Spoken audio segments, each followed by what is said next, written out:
And this is how I manage my smallest colonies during the winter that are up in the window. You know, for whatever reason, some of them had issues. I try to do everything to prevent losses, and I've tried formic acid, but it killed 10% of my queens last time and 10% of my colony strength, and I didn't kill any varroa mites. So now I started using acylic acid. It kills the varroa mites that are not in the cat brood, the ones running around on the bees in the hive. So you have to do it several times.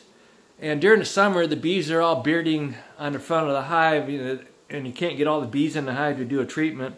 So you wait for it to cool off. By September, the varrosis is such an issue, and it takes several tries with acylic acid to get rid of the varroa mites. So you end up with colonies that are dwindling during the winter, and it could be the chemicals, the toxic chemicals in their pollen. But anyway, what I do is I monitor the hives outside by checking the shim here and the LED flashlight early in the morning to see how the cluster's doing, see if they're still moving around. I would tap on the hive just to watch the bees to see if they move. If they don't move and it looks like they're chilled, I bring them in here. But on the last few days it's been really cold, temperatures in the teens, and I wanted to take some of the stress off the bees, make them live a little longer than normal. It's early in the winter. It's December 17th, and it has warmed up outside. And that's another thing. I'm constantly watching weather forecasts, trying to get an assessment of, are the bees going to do cleansing flights that day or the next day? And being that I'm in Michigan, and we have a lot of lake effect clouds, you really don't know what the weather's going to be. They can tell you one thing in the morning, and 2 hours later it can be completely different. So that's the trouble I have. And now it's warm, and the bees, I've had a cleansing flight last week, but the longer they're in the hive, the more they want to get out. And it's warmed up in here because these hives generate heat, especially when they're active trying to get out. And this is what they do. This right here is a shim with a screen on it. And see the bees? They want to get out, and they end up plugging that hole. That's why I make sure I have another access. This is all screen up here, just to make sure that the heat doesn't get trapped in there. So what I'm going to do now, I'm going to gather up these bees here in the window, and they generally come from several different hives. And yesterday I did hive inspections, and I know this one here needs help. 69. This is a 2019 queen. For whatever reason, she had a hard time this year. She's still alive. I've always this year found queens in every colony I've checked. When I used formic acid, it was very common to find no queen at all. So most of the time, all the time so far, I've found the queens. So I'm going to stop looking for queens and just go by. I look in here with the LED flashlight and assess how big the colony is. If they're small and I don't see a lot of bees, then I need to add bees. And what I do is, because this is my house and I don't want to go in and out of the house, my wife is allergic to bees, I got everything I need right here. I've got entrance feeders and I've got jars. And then what I do is I scoop up with a plastic index card divider. I scoop them up, very gently scoop them up with both hands. And then I tip it into a jar until they get a jar full. They fly around and they get tired and eventually end up on the floor. That's a good time when you want to scoop them up. They'll stay in a jar, they won't fly away. And then when they get the jar full, when this is full, I do this. I put that entrance feeder in there and I tip the jar over with this on the bottom of it. And then I pull that out and let the jar sit there, and they can crawl underneath that jar into the hive. And then if it's during the day and you want them to go in right away, you put a dark rag on it.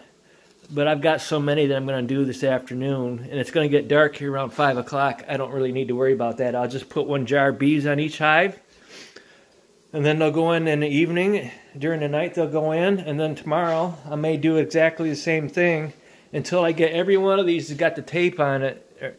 They need help. If you let them dwindle down to nothing, they won't get restarted come hopefully February. When I get the queens laying, they won't restart because there won't be enough bees. And they do get cold here.